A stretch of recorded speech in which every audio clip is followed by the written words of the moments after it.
Hi, it's Mikefield here. Today I'll show you this build that I'm doing on my Scoundrel/Necromancer in Divinity Original Sin 2 Epic Encounters mod. So this is a specific build for this mod because it just introduces so many new mechanics that basically enable this build to work. So for start, I'd like to show you those basic combos that I run on this character. And I have like a couple of clips from my streams and from my previous recordings so that you can see what exactly this build is capable of. So first of all, I'll just kind of show you what those clips look like. So excuse me switching the windows. So first of all, I'll show you the basic combo, which is this Source Infusion, Cloak and Dagger, another Source Infusion, Execute. Okay, this is probably the strongest single target damage combo there is in on this build, available to this build anyway, and probably one of the strongest ones in the game overall. So just have a look at this short clip.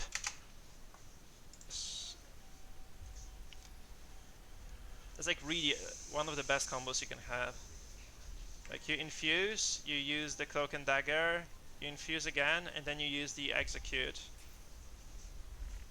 And this will kill, because this means Execute does double damage from stealth, and that's just a really powerful.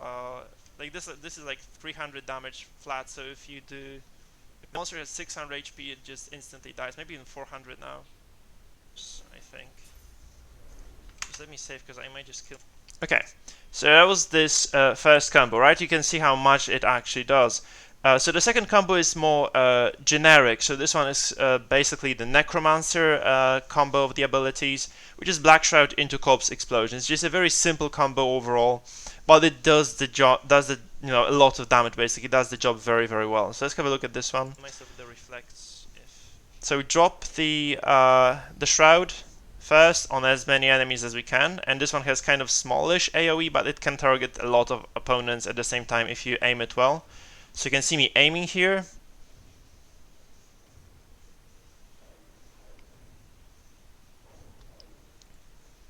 Once I get this one, in this case those monsters had like a lot of reflection.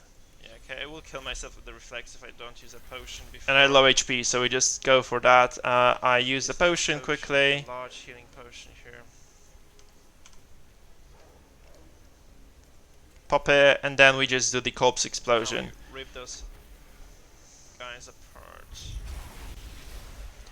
And what you can see here is like a lot of effects going off at the same time. One of them is an artifact effect that I have, which causes enemies to get immolate once they get affected by Corpse Explosion.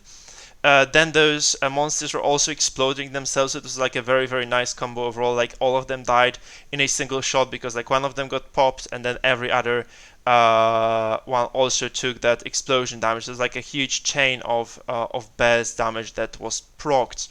Now this is possible to execute under certain circumstances, but there is like a milder version of this combo as well. So let's just jump to that one now.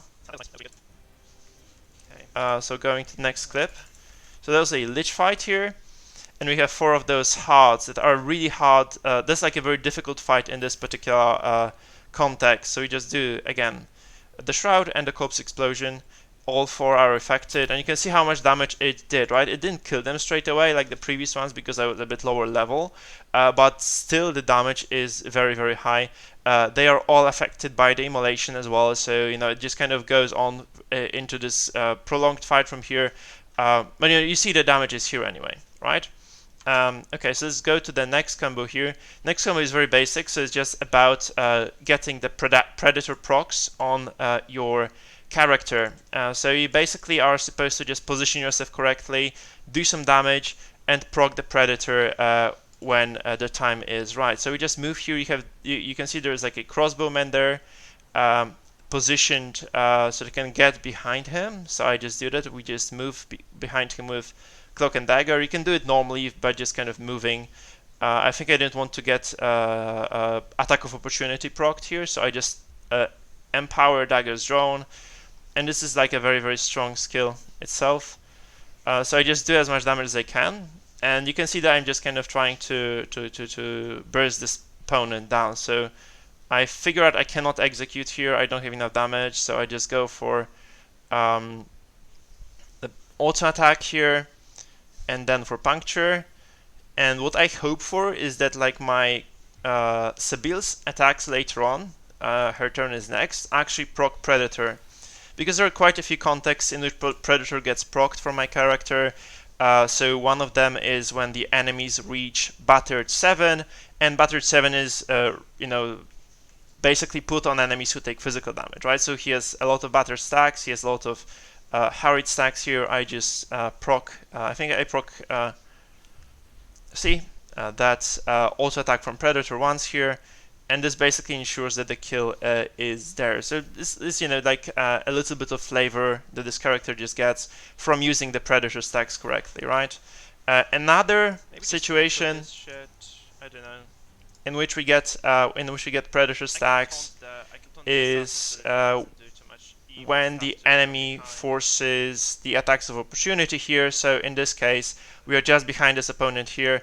They move at the start of their turn, force attack of opportunity, and they take like a lot of punishment from that. Let's wait for this. So that's just irrelevant. I just kind of try to take the aggro of the characters so that assassin attacks somebody else. But look at this. So it moves away, it takes attack of opportunity, and then the Predator reaction, which is basically reduces its HP to about 30%, right? It's a very, very strong combo that just happens naturally, right? The next thing here, so this is just the Predator proc.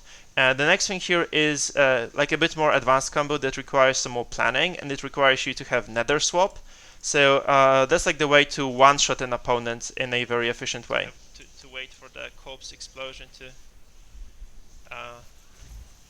be okay. This is really good. That's really nice opener. The question is like, do I want to do something about this? Like, can I think I can actually do something cool here. I can switch those two guys around, walk up. Yeah, I'm gonna do this. I know it's waste my next turn, but this kind of, I think, gives me the tempo advantage in the fight. So we just switch those two guys around, and we walk. Where is the backstab here? So we just walk behind. I can actually do this as well. I think that's desirable. Okay, so this is going to hurt my rogue though. So I think this was a really good move, because this means that I just get to kill him instantaneously. Like from the get-go, from the very first turn, he's just gonna be dead. Boom. Hemorrhage, and I'm gonna buff up as much as I can through the elemental arrowheads, and we're just going to drop on him. And this should be a kill, right? Kind of did some damage to myself. Alright, so you can see that this is again a very potent combo. Obviously Nether Swap is what facilitates this, right? It allows you to reposition your enemies, so that's why I suggest that you do take those 3 points in Eurothurge on your abilities and basically get the Nether Swap. This is just one of those really very powerful abilities that you can use. Okay, and that's just overall a very, very solid combo. Another possible combo is obviously to just kind of switch some enemies around. Mind you, this is 10 AP combo, I think, so it requires you to kind of get some planning done. So you just walk up to one enemy, you see another enemy close by, so you just Nether Swap, pop the adrenaline boost for the APs to execute this combo, and then you just drop Black Shroud on those two opponents that you've Nether Swapped, and you drop Corpse Explosion, right? So Nether Swap is a huge facilitator. I don't have any clips of this, unfortunately, but you just have to trust me, this is a very, very strong combination of abilities as well. So we were kind of talking a lot about Predator procs, so I just wanted to show you what exactly the trees, the Ascension Trees from Epic Encounters look like for me. So I'm taking the Falcon first. That's the suggested order of taking those trees, right? So you start with the Falcon, then you take Vulture from the Entropy tree, then you take Force tree and the Tiger, and then you finish the build off with Wrath, and this should be kind of covering you until level 17, and then you just have the freedom to pick whatever else you need to kind of tailor your build to your own particular needs, right? So this is basically what this is going to look like. Let me just switch to Divinity so that I can show you what exactly these trees are supposed to look like, since every single ability on the tree actually requires you to make certain choices. So first of all, we go to the Falcon, which is here, and we pick, well, whatever resistance we're missing, you can kind of modify this. I picked physical because it's the most difficult to obtain. Then we take basically the Scoundrel bonus here. You can take, if you want to, you can take Urotherge as well if you want to kind of get to the Nether swap quicker. But I would suggest taking Scoundrel here, since it's like a bonus point that you get for free. I take Dual Wielding here since we are using 2 daggers. Then we have Predator reaction here, allowing, this is the best proc you can have of Predator, because this basically means that every time an enemy you stand next to receives battered or harried at 7 or higher, you proc Predator. And this is extremely potent, so it basically allows you to proc Predator multiple times per turn if you do it right. And finally here, we take the third point here, no, the fourth point here, which is 1 free Predator reaction per turn. You can take this one, so Predator applies up to slot 2. But I think this is just better because you just want to have as much Predator procs, as many Predator procs as you humanly can. Right, so this is the first tree. Then we are going to take the Vulture. And the Vulture is again focused around Predator stacks. So the basic one here, resistances, you pick whatever you want to. Here you can take Necromancer since you're a Necro, right? So I did that. Here you take Dual Wielding again for the damage. Here you take Predator because this allows you to, this is extremely powerful again because it procs on every single attack of opportunity you have. And you'll have a lot of them because enemies tend to move out of your range quite often. This is basically a free attack of opportunity for you, or an attack of opportunity from an ally, from the tank, which again procs Predator, and it's like a huge burst of damage.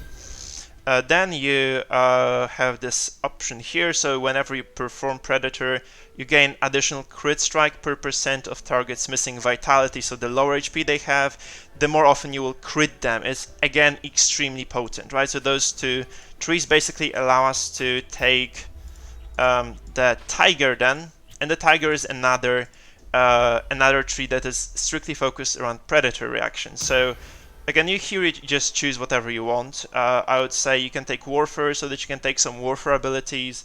I think one of those, Puncture requires Warfare to be there. Okay, so you can take Urotherge here again, you can take Scoundrel, whatever floats your boat. Here you just choose Force, because Force will be scaling up later, like allow you to scale up the damage a bit.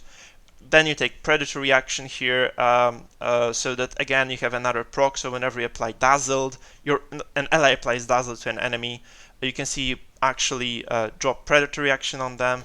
And finally here, you take the second thing, which means that Predator applies Bleeding, and then whenever you actually have a target that's bleeding, you apply Hemorrhage instead, which is basically like a second stack of bleeding. And we have this special item here, which is called the Jaguar, and it actually gives us additional bleeding damage, double damage for bleed. So this is basically 4 times bleed if you are able to apply Hemorrhage, right? So this is extremely potent again, and further increases your damage. And for the final tree here, we take Wrath. And Wrath will be, here there's just a lot of stats overall. You can see here power, critical chance. I think critical chance is very strong. You can also take damage here. I think that would be also a good option. Here we take free Predator reaction, and we increase the thresholds for battered and harried.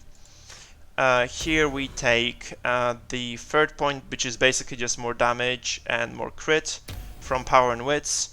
Right, and then we take the Predator here, which means that it does way more damage than it did. This is what scales with Force, right? So every single point here increases your Predator damage.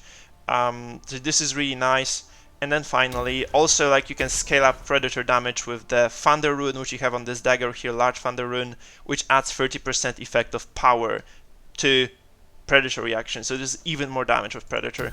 And here I think I'll be just taking this Horrid Wilting whenever I perform Predator reaction, so this requires you to infuse prior to the end of your turn if you want to do additional damage.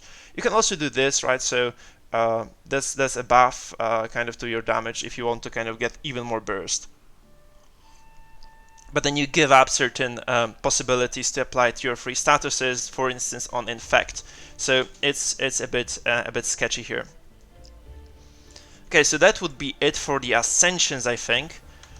So we can move on to again, we can move to our build. So I decided to take Ifan because you have the ingenious crit bonuses, so it's like a passive that Ifan gets. It's very strong, and then you can also use Spirit Wolf. It's very helpful early on into the game because it's a very powerful summon. It has taunt, it has like a lot of damage, it can soak up some damage for you. It's just very strong, right? Then we have the build progression, so that's how I distribute the points. So in epic encounters you need Constitution, so it'd be taking 2 points of power, 1 point of Constitution, 1 memory, 1 wits, 1 finesse. So this should allow you to equip all the items you want to.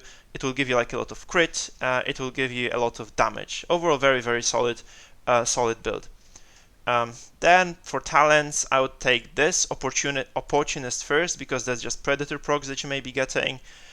Savage Sortilege, so once you get a lot of crit chance on the items, this is extremely potent because it gives you crit chance for your spells. And you saw like how much damage those spells were doing. This is just a very solid talent for those combo characters that both spell cast and deal damage. And then finally Executioner. You can kind of, move those things around, obviously, right? You can take Executioner quite early on if you think you're killing a lot. When you get Execution Finger of Death on your Necromancer and Execution on your Scoundrel, this is like a very potent passive because you get like a lot of extra AP every turn you kill something, right? It's again very strong. You can proc it several times per turn. It's also just very strong because it just keeps refilling your AP, allowing you to do more with your character. Okay, let's go to the core of the build, right? So as far as adding points goes, I think you should start with 1 Necron, Pyromancer, or 1 Geomancer. You can take those from other sources as well, because you don't have to just add the points, you can get them from items. And these 3 abilities allow you to do your core combo of damage, which is Black Shroud plus Corpse Explosion. It is just a very solid skill from the get-go, so even from like level 2, level 3, when you can get those skills from the merchants, they are already very strong. Then you get Mosquito Swarm for normal damage, Blight and Finger of Death when you get Necromancer free for additional damage. And then once you are done with this, like once you reach Necromancer free, you can start taking Scoundrel points, right? So you like get 1 point first for Adrenaline Boost and Volt, and then once you get like, I think Scoundrel 3 or Scoundrel 2, you can get Daggers Drawn and Puncture, right? And this is like your baseline build that just does all those things that you saw in the videos, and then you can kind of, except for the Execute and Nether Swap, right? So then you get to the like expanded build, which is your first goal, which you should kind of reach by the time you get your second source point, and then you get like 5 Scoundrel, 5 Necro, 3 Aeromancer, 1 Pyro, 3 Aerotherge, 1 Pyromancer, 1 Geomancer, right? And this basically allows you to, again, execute those previous combos, so this is the basis here, and allows you to double infuse your abilities if you want to, and also gives you access to Execute, which requires Scoundrel 5, and Nether Swap, which requires Aero 3, right? So this is basically this very strong build. And then you go for the endgame build, so this is what you have on my character right now in the game. And in this case, we have 9 Scoundrel, 9 Necro, 1 Pyromancer, 1 Geomancer, and you can obviously, if you want to have Nether Swap, you can add Nether Swap here with 3 Aero third levels as well, right? So this is the very strong combination. And now let's kind of finish it off with the discussion of the artifacts that I have, right? Because this is like the another very important feature of the game. So I already told you that you can take the rune here, like large Thunder rune.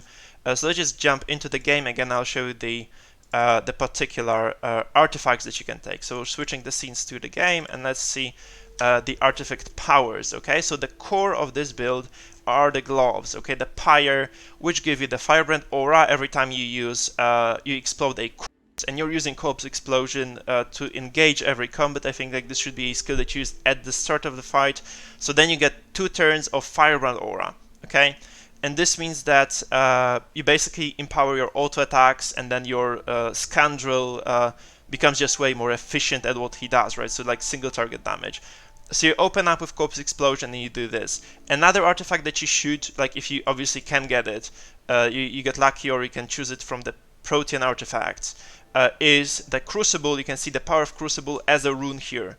So when you cast Corpse Explosion, you apply Immolation for 2 turns to characters within 4 meters of your target, and this means that those enemies will explode either on death or when 2 turns pass on them, and this does like a lot of fire damage on top of everything else, right? So it's like a very, very potent skill.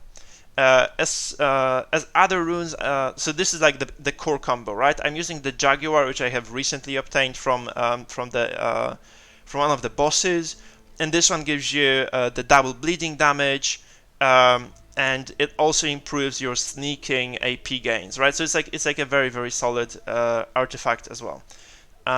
So this is like an optional thing. I'm also using this dagger here, Mirage, which allows you to kind of go invisible when you dodge an attack, right? But those 2 items are mostly flavor, whereas the Pyre and the Crucible artifacts, right, are those bread and butter of this build.